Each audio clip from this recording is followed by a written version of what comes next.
구원의 확신이 있으려면 이런 말씀 같이 나누겠습니다. 구원이 뭔가요? 구원은 구원할 구, 도울 원자, 어려움이나 위험에 빠진 사람을 구하여 줌, 혹은 인류를 죽음과 고통과 죄악에서 건져내는 일, 이런 사전적인 의미의 구원이에요. 그러면 성경에서 구원은 뭡니까? 죄에서부터의 구원입니다. 같이 말씀 읽어볼까요? 시작. 또 이르시되 사람에게서 나오는 그것이 사람을 더럽게 하느니라. 속에서 곧 사람의 마음에서 나오는 것은 악한 생각, 곧 음란과 도둑질과 살인과 간음과 탐욕과 악독과 속임과 음탕과 질투와 비방과 교만과 우매함이니 이 모든 악한 것이 다 속에서 나와서 사람을 더럽게 하느니라. 사람이 더러워지는 이유, 깨끗하지 않은 이유, 또 하나님 앞에 나갈 수 없는 이유, 또 천국에 이르지 못하고 지옥에 이르는 이유, 그것은 죄가 있기 때문입니다. 하나님을 믿는 믿음이 바른 믿음이지만 그 믿음에 이르지 못하는 이유는 이 죄 때문이죠. 그러니까 믿음에 대해서, 또 구원에 대해서, 또 구원의 확신에 대해서 생각할 때 가장 먼저 깨닫고 생각할 것은 우리가 죄인이라는 그 인식, 자기 죄에 대한 탄식, 자기 죄에 대한 혐오, 자기 죄에 대한 그 끔찍함들을 경험할 수 있으셔야 돼요. 그것이 아니고는 구원에 대한 이해나 구원에 대한 바른 믿음의 단계에 이룰 수 없어요. 여러분 스스로가 자기 죄에 대한 깨달음이 있으셔야 돼요. 내가 죄인이구나. 내가 나를 어떻게 깨끗하게 할 수 없구나. 내가 하나님 앞에 설 수 없는 존재구나. 내가 결국 이 죄와 함께 멸망할 존재구나를 깨달으면 깨달을수록에 구원의 확신의 가능성이 더 분명히 열리는 거예요. 그런데 이 죄에 대한 인식과 이해가 없으면 하나님을 믿는 것이 그냥 막연한 거예요. 마치 부처님 앞에서 절하고 있는 사람이나 예배당에 와서 조용히 기도하는 사람이나 같을 수 있어요. 뭐가 같죠? 자기 인생의 또 복락을 위해서 자기가 추구하는 욕심을 이루기 위해서 구하는 것과 다를 바가 없어요. 그렇지 않습니까? 부처님 믿는 사람의 마음은 그 부처님을 통해 자기가 간구하는 바가 이루어져서 자기가 자기 인생이나 자기가 기도하는 가족들의 또 복락을 위해서 기도하는 것이지 않겠습니까? 같은 마음으로 예배할 수 있습니다. 내가 기도하면서 내 개인이 잘 되고 우리 가족이 잘 된다면 하나님 저에게 그런 복을 주옵소서 내가 믿습니다 하는 차원과 다를 바가 없어요. 그런데 기독교와 불교의 차원은 무엇입니까? 불교에서는 자기가 부처 되려고 믿는 거예요. 불교의 최고의 도는 득도하는 거예요. 일각하는 거예요. 뭔가 깨달아서 자기가 부처의 반열에 이르는 것이고 더 이상 이 윤회의 과정을 따라가지 않고 이 윤회를 벗어나 드디어 열반에 이르는 것을 이 불교에서 추구하는 믿음의 단계고 도예요. 하지만 기독교는 어떻습니까? 기독교는 우리가 아무리 믿어도 하나님이 될 수 없어요. 혹시라도 그렇게 가르치고 있는 그런 집단이 있다면 그 이단입니다. 그런 이단들이 있어요. 우리가 어느 수준에 이르면 하나님이 화될 것이라고. 그렇지 않아요. 여러분 우리는 언제나 피조물로서 하나님의 구원의 대상이고 우리가 구원을 받는다고 하여도 우리는 하나님의 백성이고 하나님의 자녀일 뿐이지 우리가 하나님 되지 않습니다. 그럼 무엇입니까? 우리는 다 우리 속에 아직 드러나지 않은, 아직 현실되지 않은, 현상이 드러나지 않은 죄가 우리 속에 숨어 있어요. 바꿔 얘기하면 저나 목사인 저나 집사님들이나 성도들이나 우리 청소년부도 마찬가지. 여러분 안에 있는 죄가 여러분을 더럽게 합니다. 결국 어느 상황과 환경이 주어지면 우리는 쉽게 이 모든 죄를 지을 수 있어요. 악한 생각, 음란은 어떻습니까? 여러분 스마트폰 하면서 그런 요구 받지 않습니까? 저는 제 자신을 매일마다 칩니다. 제가 예전에 이 네이버 들어가 뉴스 보다가 밑으로 뚝 내렸더니 다른 뉴스가 있어 그거 눌렀어요. 그 들어갔더니 만화가 떴어요. 만화가 약간 좀 음란한 만화야. 궁금해서 눌렀어요. 무료로 보시려면 전화번호를 입력하세요. 무료라고 하니까 전화번호 입력했어요.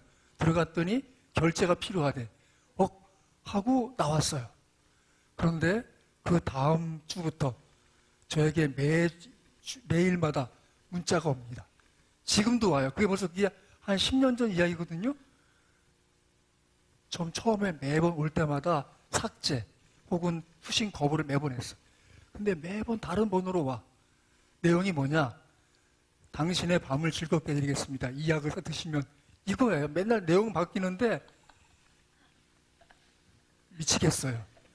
제가 그래서 이 받아볼 때마다 핸드폰 바꾸고 싶어요. 제가 그래서 늘 깨닫죠. 나도 음란한 죄를 저질 수 있는 죄인이구나. 하나님 나를 건져 주옵소서라고 할 수밖에 없어요. 여러분 어떠세요? 또 뿐만입니까? 도둑질. 우리는 다 도둑질 한 적이 없죠. 우리는 아직 걸리지 않았을 뿐이 사실은 적당히 다 했어요. 동생 걸 뺏어 먹는 것도 도둑질 아닙니까? 냉장고에서 내 몫이 아닌데 먹고 싶어서 먹지 않습니까? 분명히 누구 건데 알면서 먹어버려. 그 도둑질이죠, 사실은. 도둑질이죠. 살인은 어떤가요? 어느 순간 우리의 극단적인 마음 품으면 그 존재를 죽이고 싶어. 거꾸로 스스로도 자기 살인하고 싶을 때가 있어요. 내가 죽는 게 낫지 않을까? 죄예요. 뭐죠? 하나님의 은혜의 가능성을 끊어버리는 거예요. 뿐만이 아니죠. 간음, 탐욕, 악독, 속임, 음탕, 질투, 비방, 교만. 여긴 교만이 되어 있지만 개역 한글 성경에는 흘기는 눈도 죄예요. 이 교만이라는 단어를 개역 한글 성경에서는 흘기는 눈. 제가 지난번 컬럼을 썼지만 왜 흘기는 눈이 죄입니까? 내 태도를 이쪽으로 보인 상태에서 내가 눈을 흘기면 어떻게 되죠? 나는 이 사람에게는 난 당신을 바라보고 있습니다라는 태도를 보이지만 내 눈이 왼쪽으로 가는 순간 내 태도를 속이는 거죠. 여러분 눈 흘리지 마십시오. 그 죄입니다. 우매함. 우리가 많은 것에 모자르죠. 어리석습니다. 그것 또한 죄입니다. 이 모든 악한 것이 다 속에서 나와서 사람을 더럽게 합니다. 우리가 이 더러움에 일으키는 그 모든 것의 근원이 밖에 있지 않다는 거예요. 우리 속에 있다는 거예요. 제가 이 말씀을 읽으면서 깨닫는 것은 사실 예수님이 이 말씀하실 때 사람이 입으로 내뱉는 것이 더럽게 한다는 말씀을 하시고 있는 것인데 거꾸로 우리는 매일 배변 활동해요. 우리가 가장 버리고 싶은 게 뭡니까? 배변이 버리고 싶은 거죠. 보고 싶지 않지만 사실은 우린 매일 더러움을 내보냄으로써 내 속에 더러운 것이 있는 존재인 걸 깨달을 수 있는 것이에요. 이 모든 죄에 대해서 우리가 벗어날 수 없어요. 그런데 이 모든 죄로부터 벗어나게 해주시는 그 은혜가 구원이죠, 구원. 그래서 같이 한절 읽어볼까요? 시작. 만일 우리가 우리 죄를 자백하면 그는 미쁘시고 의로우사 우리 죄를 사하시며 우리를 모든 불의에서 깨끗하게 하실 것이요. 그리스도 예수를 통한 이 모든 죄의 씻음이 이루어질 수 있음에 대한 가능성의 언약의 말씀이에요. 예수의 모든 그 은혜는 이 말씀 바로 다음에 그 아들 예수의 피가 너희를 깨끗하게 하실 것이라고 말씀하고 있어요. 내 더러움을 내가 씻을 수 없어요. 내 손으로 내가 좋은 세제로 씻을 수 없지만 그리스도 예수를 통하면 씻을 길이 있고 그것을 깨끗함을 유지할 수 있는 것이죠. 그래서 요한복음 13장에 예수님이 잡히시던 그날 밤에 제자들의 발을 씻깁니다. 그럴 때 나서기 좋아하는 베드로가 이렇게 얘기합니다. 선생님, 내 발뿐 아니라 내 온몸을 씻겨 주옵소서. 현상적으로 예수님이 발을 씻기는 걸 보니까 자기가 죄인인 것에 대한 깨달음이 생겼어요. 나를 씻으면 좋겠다라고 얘기할 때 예수님이 말씀하십니다. 이미 목욕한 자는 발밖에 씻을 필요가 없느니라. 예수님과의 건강한 관계 속에 들어간 사람은 그분이 이미 목욕시킨 자이기 때문에 일상에서 생활에서 작은 더러움은 그분께 이 말씀 그대로 우리 죄를 자백하고 그분께 고백하면 그분은 미쁘시고 의로우사 우리의 죄를 사하시는 분이세요. 혹시라도 여러분 스스로가 하나님 앞에 작은 일상의 범죄함이 있다고 생각이 들 때 그때 해야 될 것이 무엇입니까? 주님, 저의 잘못을 용서해 주옵소서라고 고백하는 것을 믿습니다. 그런 고백을 통해서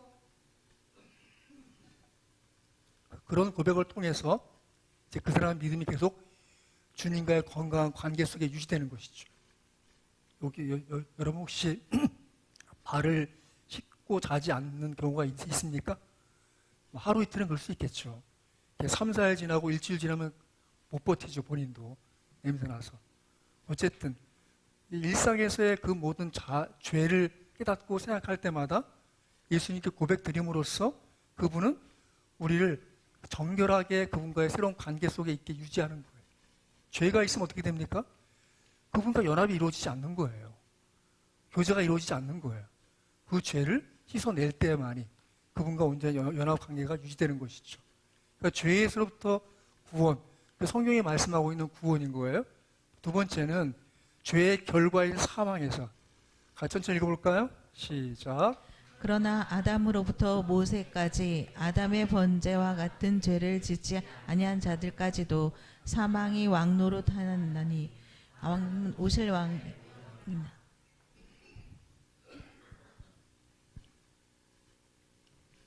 그러니까 아담 이후의 모든 인간은 그 죄의 결과로 사망이 왕노릇한 인생을 살고 있어요. 여러분이 가장 좋은 소식을 들었다고 쳐요. 여러분의 소원이 이루어지는. 혹시라도 복권되기 바라세요?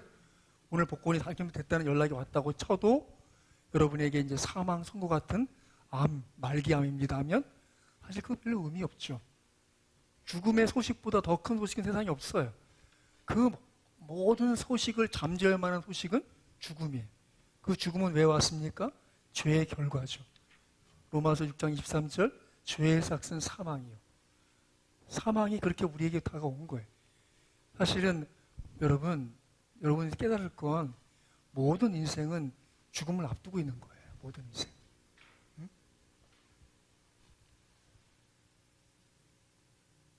어저께도 우리 전사님 얘기하다가 안성 스타필드에서 이런 그 사고를 얘기 드릴 때 근데 사실은 저는 이미 삼풍백화점이 무너졌을 때 그때 깨달은 건데 제가 그때 뉴스를 보고 신문을 볼 때 좀 인상적인 장면이 무엇인가 하면 삼풍백화점이 건물이 한쪽이 무너졌어요. 근데 통로 끝에 한 사람이 서서 그 무너진 철근을 붙잡고 서서 바라보는 그 사진이 실렸어요. 그때 떠오른 성경 말씀이 다윗의 고백이에요. 다윗이 자기 친구 요나단을 만나서 이렇게 얘기합니다. 나와 사망의 거리는 한 걸음뿐이다. 그게 사실은 모든 인생이에요. 여러분 사실은 여러분이 인식하지 못하지만 다 우리는 우리 앞에 지금 죽음을 두고 있는 거예요. 어느 순간 우리가 이 삶을 끝내서 죽음으로 건너갈지는 다 모르고 살고 있어요. 그것이 나이 먹은 사람뿐이겠습니까? 이제 막 달아나가고 있는 아이들 마찬가지죠.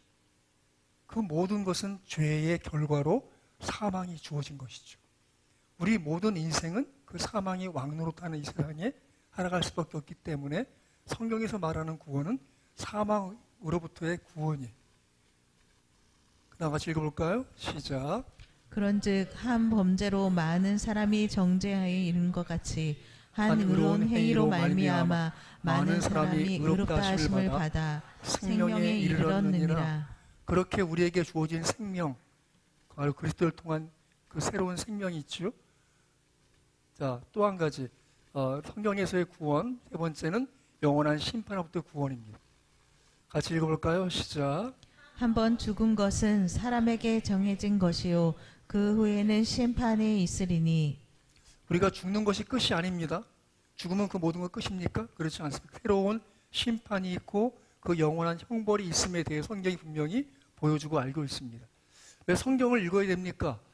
성경은 우리 이전 세대로부터 그 이전 세대부터 또 거슬러 올라가면 하나님 이 세상을 만드신 그때로부터 이후 우리가 죽음 이후 우리가 죽어도 이 세상에 또 주님이 오실 그날까지는 유지될 텐데 그때까지도 진리인 것이에요. 그래서 바뀌지 않아요. 그럼 무엇입니까?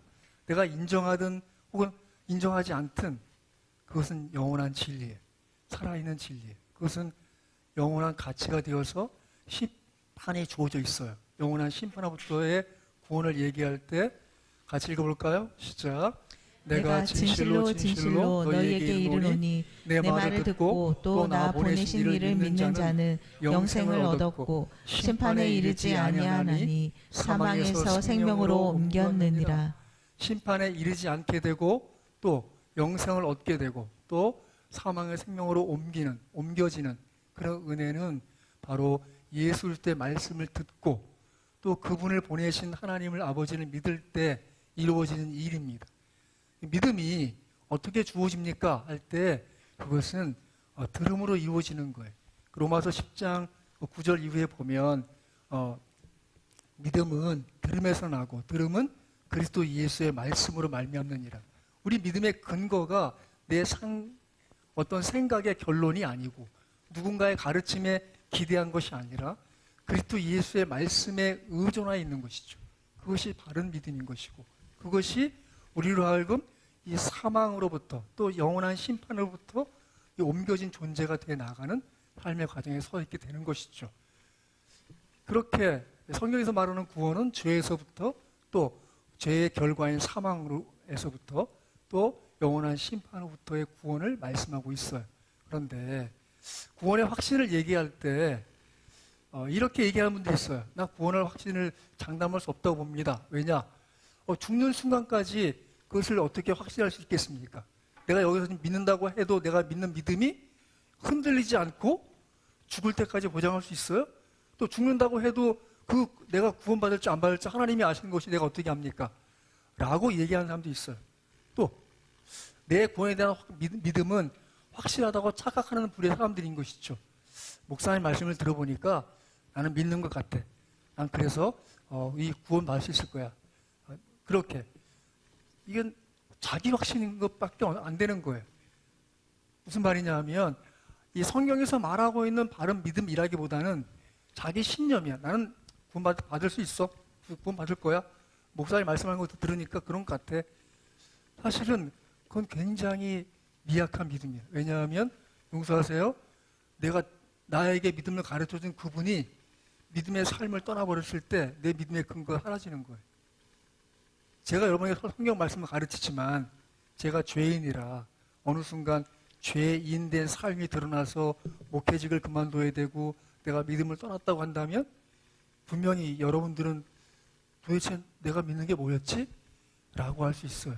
그것은 어떤 면에서는 구원의 확신을 착각하고 있는 것이죠. 세 번째 부류는 자신의 믿음이 작고 연약해 보일지라도 그 믿음이 그리스도 예수 안에서 확실하고 분명하다고 고백하는 사람들. 무슨 말입니까? 믿음의 근거를 자기에 두지 않는 거예요. 여러분, 우리가 믿음이 있노라 하지만 어느 날은 믿음이 없음에 대해서 내가 믿음이 없구나 탄식할 수밖에 없는 순간들이 있어요. 인생을 살아보면 하나님에 대한 살아계심이 너무 확실함에도 불구하고 이 모든 말씀이 분명히 내 앞에 있음에도 불구하고 그 하나님이 나를 사랑하시고 나를 구원하시고 그분의 뜻을 이루시는데 나를 쓰시고자 하신다는 그 믿음이 흐려져서 내가 정말 구원받았나? 나 같은 사람이 구원받을 수 있을까? 나 같은 사람이 정말 천국에 갈 수 있을까?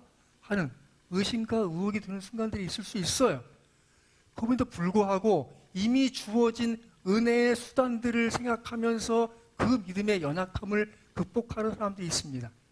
제가 바라기는 우리 세우리 성도들은 이 세 번째 부류의 사람이 되었으면 좋겠어요. 무엇이죠? 믿음을 자만하기보다는 난 믿음이 있습니다. 난 절대로 지옥 안 가고 천국 갈 겁니다. 라고 자만하는 믿음이 아니라 하나님의 은혜로 나는 그 믿음을 부여받았습니다. 난 그 믿음을 책임질 수 없지만 내 영혼은 하나님이 책임져 주신다는 약속의 말씀들을 믿고 나는 그것을 신뢰합니다. 라고 믿음의 근거를 자기에게 둔 것이 아니라 그 믿음의 근거를 하나님의 계시의 말씀에 근거를 둠으로써 요동하는 자기 자신이 아니라 흔들리지 않는 말씀에 근거한 믿음을 가짐으로써 확신할 때 저 모르세요? 저 성실하잖아요. 제 믿음 잘 지켰으면 구원받을 수 있습니다. 가 아니라 저는 때때로 흔들리고 나약하고 때때로 믿음 없이 하나님을 배반하는 말도 하는 그런 연약한 인간임에도 불구하고 주님이 주신 그 말씀의 씨가 제 안에 살아있어 저로 하여금 그 말씀을 기대함으로 하나님이 나를 구원할 줄 나는 믿습니다 라고 고백하는 믿음이 있다면 그 사람이야말로 구원의 확신이 있는 사람입니다. 왜죠? 자기를 의지하지 않는 것이죠. 자기 믿음을 확신하는 것이 아니에요. 또 분명히 말하면 주신 바 그 믿음을 확신하는 거예요. 그 믿음의 근거를 자기에게 갖다 놓지 않고 하나님의 말씀에 뿌리를 둔 상태에서 그 말씀의 공급을 받는, 영향을 받는, 그 말씀의 양분을 얻는, 그 말씀으로 위로를 받는, 그 말씀으로 격려를 받는 그 사람이야말로 구원의 확신이 있는 사람이에요. 제가 설교하는 의도는 거기 있어요. 여러분들이 첫 번째 사람들처럼 나는 구원의 확실성을 잘 모르겠습니다. 죽어봐야 알겠습니다. 라는 뜨뜻미지한 신앙이 아니라 두 번째 사람들처럼 내 구원은 확실해. 저 몰라요? 저 의지가 강합니다. 저 한번 믿고 자면 끝까지 믿는 사람입니다. 그런 자기 의지를 기대하는 믿음이 아니라 나는 야약하고 나는 부족하고 나는 어리석지만 그러한 나를 택하시고 불러주시고 인도하신 하나님을 생각할 때 나를 위해 죽으시고 나를 위해 부활하신 그 예수님을 바라볼 때 끊임없이 내 안에서 믿음에 대해서 계속 일깨워 주시는 성령님의 그 권면하심을 바라볼 때 저는 구원을 확신할 수 있습니다 라고 얘기했으면 진심으로 고맙겠습니다. 오늘 말씀을 보면 그 말씀들이 이 요한복음 17장은 저를 따라하세요. 대제사장이신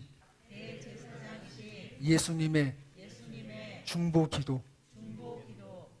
요한복음 어떤 책입니까? 예수님은 사람이시지만 하나님의 아들이세요. 그래서 그분은요 하나님이신 예수님이 하나님이신 분이세요. 그러니까 우리가 기독교적으로 중요하게 이단을 구분하는 중요한 가치 중에 하나 무엇인가 하면 삼위일체이신 하나님이란 말을 해요. 삼위일체이신 하나님.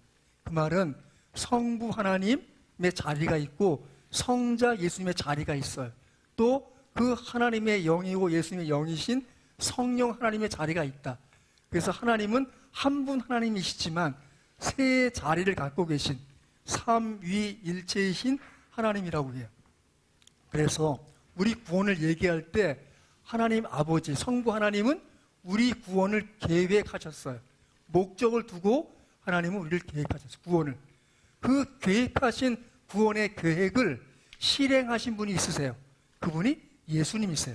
그분은 당신의 몸을 내어놓고 당신의 전 생애를 통해서 구원의 완성을 이루시는 하나님 아버지의 뜻을 그 몸으로 사람으로 이루어내신 분이세요. 또 그분은 그렇게 우리의 구원을 위해서 실행하셨는데 그 구원이 이루어지도록 하시는 분은 성령 하나님이세요. 그래서 성부 하나님은 구원을 계획하시고 성자 예수님은 구원을 실행하시고 성령 하나님은 구원을 성취하세요. 하나님의 세 위의 자리의 역할이 있어요. 그 성부 하나님에 대해서 성자 예수님은 바로 우리 사람과 하나님을 연결하시는 대제사장이세요. 있습니까? 그럼 그 대제사장의 예수님이신 그분이 우리를 위한 기도를 하신 내용이 이 요한복음 17장에 담겨 있어요. 그래서 보시면 자 17장 1절 보겠습니다. 1절, 2절, 3절 같이 천천히 읽습니다. 시작. 예수께서 이 말씀을 하시고 눈을 들어 하늘을 우러러 이르시되 아버지여 때가 이르렀사오니 아들을 영화롭게 하사 아들로 아버지를 영화롭게 하게 하옵소서. 아버지께서 아들에게 주신 모든 사람에게 영생을 주게 하시려고 만물을 다스리는 권세를 아들에게 주셨음이로소이다. 영생은 곧 유일하신 참 하나님과 그가 보내신 자 예수 그리스도를 아는 것이니이다. 아멘. 구원의 확신의 근거를 얘기할 때 가장 기본적인 것은 바로 이 2절 말씀 보시면 모든 사람에게 영생을 주게 하시려고 만민을 다스릴 권세를 아들에게 주셨음이로다. 그래서 영생은 곧 유일하신 참 하나님과 그가 보내신 자 예수 그리스도를 아는 것입니다. 그러니까 구원의 확신을 얘기할 때 가장 기본적인 것은 예수님을 아느냐, 하나님을 아느냐? 그 근거는 무엇이에요? 이 하나님 말씀을 통해서 그분을 알고 말씀을 통해서 그분을 알게 되는 것. 그것이 결국 믿음의 기본이에요. 그러면 정보를 이해하면 믿습니까? 그렇지 않죠.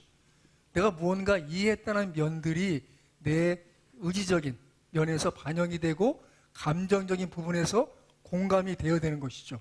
그래야 바르게 아는 거예요. 성경에서 여기서 특별히 요한복음 10장에서 알다라는 단어는 경험적인 알미고 체험적인 알미예요. 단순히 정보를 이해하고 정보를 알아들었다는 면에서의 그 알미 아니라 그 정보에 대한 이해를 가지고 경험하는 상태에 이르렀을 때 그걸 안다고 얘기해요. 구약에 있어서의 그 안다는 면을 표현할 때는 야다라는 용어를 쓰는데 그것은 여자가 아이를 낳다 하는 그런 근원적인 의미가 있어요. 뭐죠? 경험적인 알을 의미하는 거예요. 우리가 다 여자가 아이를 낳는 것이 뭔지는 알아요. 그런데 미안하지만 아이를 낳아본 사람들만 경험하는 거예요. 그런 것처럼 이 성경에서 안다고 할 때는 그런 경험적인 알을 표현하고 있어요.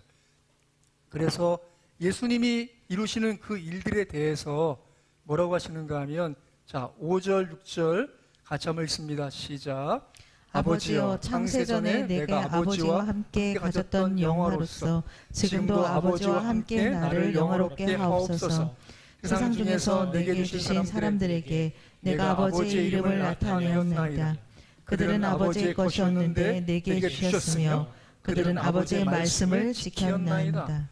그러니까 이미 우리의 구원에 관한 가장 근원적인 계획은 하나님 아버지의 창세전에 이루어진 뜻에 있다는 거예요. 그래서 오늘 본문에 보시면 자 24절 보세요. 24절 같이 읽습니다. 24절입니다. 시작. 아버지여 내게 주신 자도 나 있는 곳에 나와 함께 있어 아버지께서 창세전부터 나를 사랑하심으로 내게 주신 나의 영광을 그들로 보게 하시기를 원하옵나이다. 창세전부터 나를 사랑하심으로 내게 주신 나의 영광, 그것은 이제 십자가를 통한 영광이고 부활을 통한 영광이고 또 그것은 승천을 통한 영광이고 그건 다시 재림을 통한 영광이고 하나님 나라의 전체적인 성취를 위해서 이루어지는 그리스도의 영광이. 그러니까 믿음의 과정은 단순히 오늘 이 시점에서 이루어진 것이 아니라 이 세상이 창조하기 전부터 이 세상이 멸망하고 영원한 심판에 이르고 하나님 나라가 완성되는 그날까지 이루는 이 장대한 영원한 세계까지 이르고가는 그 시간 속에 이루어진 일이에요. 그러면 그 믿음을 어떻게 이해해야 되겠습니까? 예수님의 이 모든 가르치심에 의존해서 내가 이해하고 그걸 받아들이는 그것이 믿음의 가장 기본적인 태도의 출발이에요. 그래서 구원의 확신은 성부 하나님의 사역이에요. 오늘 말씀에 이 창세전의 단어가 나오는데 에베소 1장 같이 한번 읽어볼까요? 시작. 곧 창세전에 그리스도 안에서 우리를 택하사 우리로 사랑 안에서 그 앞에 거룩하고 흠이 없게 하시려고. 그렇게 이미 계획하신 하나님이 계시고 또 그것은 이렇게 이루어집니다. 같이 봅니다. 시작. 또 미리 정하신 그들을 또한 부르시고 부르신 그들을 또한 의롭다 하시고 의롭다 하신 그들을 또한 영화롭게 하셨느니라. 하나님의 미리 정하심이 있고 부르심이 있고 부르신 그들을 또 의롭다 하신 그런 과정을 이렇게 신학적으로 표현해요. 소명, 칭의, 성화, 영화. 우리가 믿음에 들어왔다면 이미 하나님의 그 부르심이 있어요. 소명. 또 부르심이 있는 것은 의롭다고 칭하심이 있어요. 내가 지금 의롭습니까? 여러분 스스로 의롭다고 여기십니까? 여러분 우리가 지금의 내 모습으로서 하나님 나를 의롭다 하신 것이 아니라 그리스도 예수의 희생으로 말미암아 덧입혀진 의로움이 우리에게 있는 것이에요. 제가 한문으로 표현해 드린 적 있죠. 그죠? 오늘 의자가 어떻게 표현되죠? 그건 양 밑에 나자가 붙어. 그러니까 내 위에 뭐가 있어요? 어린 양이신 예수님이 계신 상태. 그것이 의로움이에요. 그럼 내가 의로운 행위가 있고 의로운 삶이 있어서가 아니라 존재론적으로 나는 예수님을 믿음으로써 내 모든 것에 그분이 함께 하심으로 나를 의롭다 하심이 있는 것이죠. 그것이 칭의라고 그래. 신학적인 용어로. 그런데 거기서 그친 것이 아니라 우리가 죽어서 그리스도 예수의 그 부활하신 몸처럼 예수님 부활하시고 났을 때 그분이 어떻게 움직이신지 혹시 보셨어요? 제자들이 두려워서 문을 닫고 모였는데 예수께서 가운데 오사 그분은 시공을 초월한 부활의 몸이 되셔서 제자들이 문을 닫고 두려워서 모인 그들 속으로 그분이 지나오셨어요. 그런 영화로운 존재가 되셨단 말이죠. 결국 우리도 지금은 이렇게 육신적 제한의 상태에 있지만 우리가 죽음 이후에 예수님이 이 땅에 다시 오셔서 이 모든 만물을 새롭게 하실 그때는 우리는 예수님처럼 시공을 초월한 몸으로 되는 거예요. 우리가 혹시라도 미리 죽어서 장례가 해서 내 몸이 불태워져서 그냥 육을 분으로 밖에 남아있지 않는다 하더라도 이 재림이 예수님 다시 오실 때 이 모든 세상이 심판하시고 새 하늘과 새 땅이 열리는 그때 우리는 그 잃어버렸던 내 몸을 덧입는 일이 생겨요. 그것이 영화의 단계. 그때까지 이루어진 일을 이 신학적으로 표현할 때 황금사슬이라고 그래요. 무슨 말이냐 하면 가장 빛나는 끊어지지 않는 연결고리가 있다는 거예요. 뭐죠? 내가 예수님 믿기로 시작했다면 내 삶은 지금 칭의의 단계에서 성화의 단계로 가고 있는 것이고 성화의 단계를 지나 결국은 영화의 단계로 가게 될 것이라는 것이죠. 그런 말씀의 내용이 오늘 말씀에 담겨 있어요. 그래서 오늘 보면 같이 볼게요. 자, 13절, 14절 같이 한번 천천히 읽습니다. 시작. 지금 내가 아버지께로 가오니 내가 세상에서 이 말을 하는 것은 그들로 내 기쁨을 그들 안에 충만히 가지게 하려 함이니이다. 내가 아버지의 말씀을 그들에게 주었사오매 세상이 그들을 미워하사오니 이는 내가 세상에 속하지 아니함과 같이 그들도 세상에 속하지 아니함으로 인함이니이다. 중요한 것은 아버지의 말씀을 그들에게 주었사오니 우리 믿음의 근거는 이 예수님이 가르치신 하나님 아버지의 말씀에 근거하는 거예요. 내가 어떤 사람입니까? 내가 내 생각을 비춰서 나는 이런 사람이야 라고 얘기하는 것이 아니라 하나님 말씀에 비춰볼 때 나는 누구입니까? 따라하십시오. 나는 예수님을 믿은 하나님의 자녀입니다. 그런 고백이 이 말씀의 가르침에 근거한 고백인 것이죠. 나는 하나님 나라의 백성입니다. 나는 예수 그리스도의 제자입니다. 나는 하나님의 일을 하는 하나님의 종입니다. 말씀에 근거한 고백들로 갖고 있을 때 그 아버지의 말씀을 받은 자들로서 자기 믿음을 고백하는 자들인 것이죠. 그래서 자 17절 보세요. 17절부터 19절까지 천천히 읽습니다. 시작. 그들을 진리로 거룩하게 하옵소서. 아버지의 말씀은 진리니이다. 아버지께서 나를 세상에 보내신 것 같이 나도 그들을 세상에 보내었고 또 그들을 위하여 내가 나를 거룩하게 하오니 이는 그들로 진리로 거룩함을 얻게 하려 함이니이다. 제가 진리를 표현할 때 반복해서 가르친 것이 무엇입니까? 구약 히브리어로 진리는 뭐라고요? 에메트. 에메트가 뭐지요? 히브리어 두 글자 가운데 가장 첫 번째 글자 알렙, 마지막 글자 타우, 가운데 글자 mem에메트. 처음부터 중간이나 나중까지 같은 것. 그 진리라고 말씀드렸죠? 그 진리로 우리를 거룩하게, 우리 예수 믿으면 예수를 믿는 믿음 안에서 자신의 처음 출발이나 마침까지 무엇을 놓치지 않는 것입니까? 따라하십시오. 나는 죄인입니다. 나의 모든 죄는 예수 그리스도의 십자가로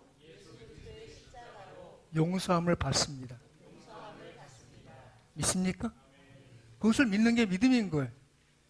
그걸 놓치지 않는 거예요. 언제까지요? 죽을 때까지. 여러분, 죄인됨을 깨달으면 깨달을수록 무엇이 더 소중해지는가 하면 십자가 귀중해지는 거예요.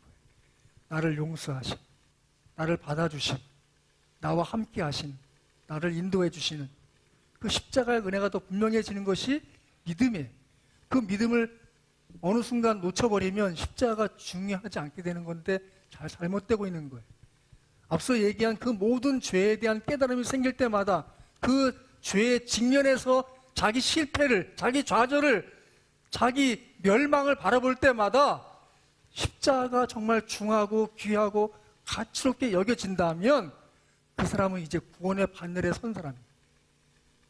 하지만 자기 죄에 대한 직면함이 없이 하나님 믿고 있다? 잘못되고 있는 거예요. 부처를 믿고 있는 사람과 다를 바가 없더라며. 하지만 십자가를 직면해서 그렇습니다. 저는 죄인입니다.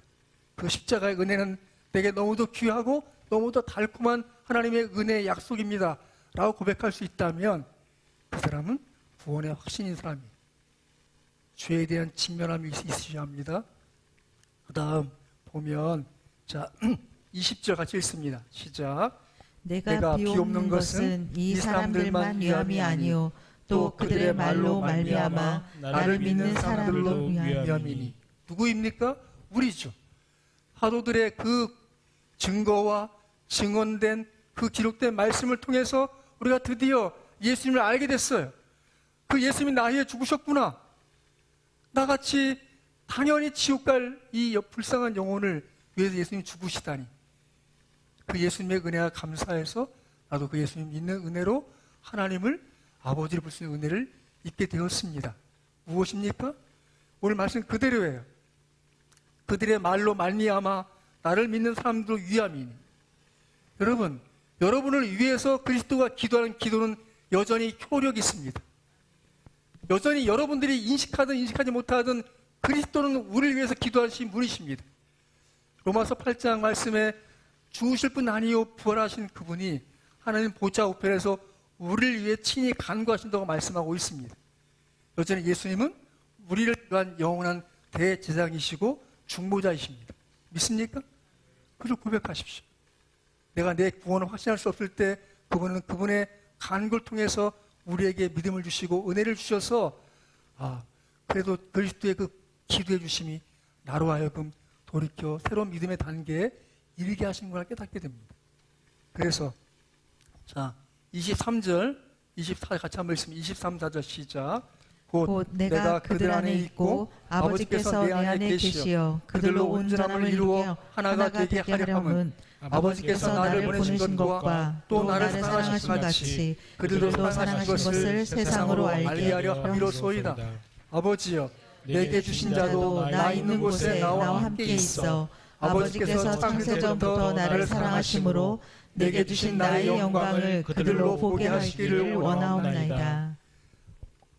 오늘 말씀 23절에 보면 아버지께서 내 안에 계시어 그들로 온전함을 이루어 하나가 되게 하려 함은 바로 앞에 23절 이렇게 시작됩니다. 곧 내가 그들 안에 있고 곧 내가 그들 안에 있고. 여러분, 우리의 그 인식이 짧고 이해가 모자라도 그리스도가 믿고 그리스도를 의뢰하는 사람 안에 존재하시는 것입니다. 그래서 26절 보시면 이렇게 되어 있습니다. 26절 같이 읽습니다. 시작. 내가 아버지의 이름을 그들에게 알게 하였고 또 알게 하리니 이는 나를 사랑하신 사랑이 그들 안에 있고 나도 그들 안에 있게 하려 함이니이다. 나를 사랑하신 사랑이 그들 안에 있고 그리스도 예수께서 우리를 위해서 십자가에 죽으신 그 사랑에 대한 분명한 이해와 거기에 대한 공감이 있어서 십자가를 바라볼 때 그분의 희생이 같이 있음에 대해서 고백할 수 있다면 그 사람은 그 십자가의 사랑을 마음에 품고 있는 사람이지요. 그래서 말씀하시면 이는 나를 사랑하신 사랑이 그들 안에 있고 나도 그들 안에 있게 하려 함이니. 결국 예수님이 우리가 믿고 고백하는 자들 안에 거하심으로써 우리의 모든 생각, 우리의 마음의 느낌, 것들을 그분이 지금 교류하고 계신 거예요. 믿음이 성숙한 사람들은 매 순간 자기 생각을 예수님의 생각에 대해서 비추어 생각해요. 그분의 말씀에 비추어 생각해요. 그분의 생각이 무엇인지 궁금해해요. 또 자기 느낌을 내가 때때로 실패하고 좌절하고 낙심하는 그 모든 마음들을 그것을 알고 계신 그분께 의뢰합니다. 주님, 제가 참 실망스럽습니다. 주님 저를 참 사랑하십니까? 나를 돌보십니까? 나와 함께 하십니까? 나를 인도하십니까? 결국 나를 구원하시겠습니까? 그런 자기 믿음의 좌절의 순간에 그 주님의 무슨 마음을 내게 주시는지를 느끼고자 하는 것이죠. 왜죠? 오늘 말씀 그대로예요. 이는 나를 사랑하신 그 사랑이 그들 안에 있고 나도 그들 안에 있게 하려 함입니다. 결국 믿음은 그렇게 내적인 교류와 그분과 교제 속에 확신으로 나가는 거예요. 정리하겠습니다. 여러분, 구원의 확신이 있으려면 어떻게 하면 되겠습니까? 첫 번째, 이 계시의 말씀에 의존하는 것입니다. 제가 믿음을 얘기할 때 드린 게 있는데 그것이 무엇이냐 하면 한문으로 믿을 신. 믿을 신을 가만히 생각해 보세요. 거기에는 말씀 안에 사람이 기대어 있는 거예요. 믿음이란 하나님의 말씀에 기대어 서서 이 모든 세계를, 자기를 이해하는 거예요. 그것이 가장 기본적인 거예요.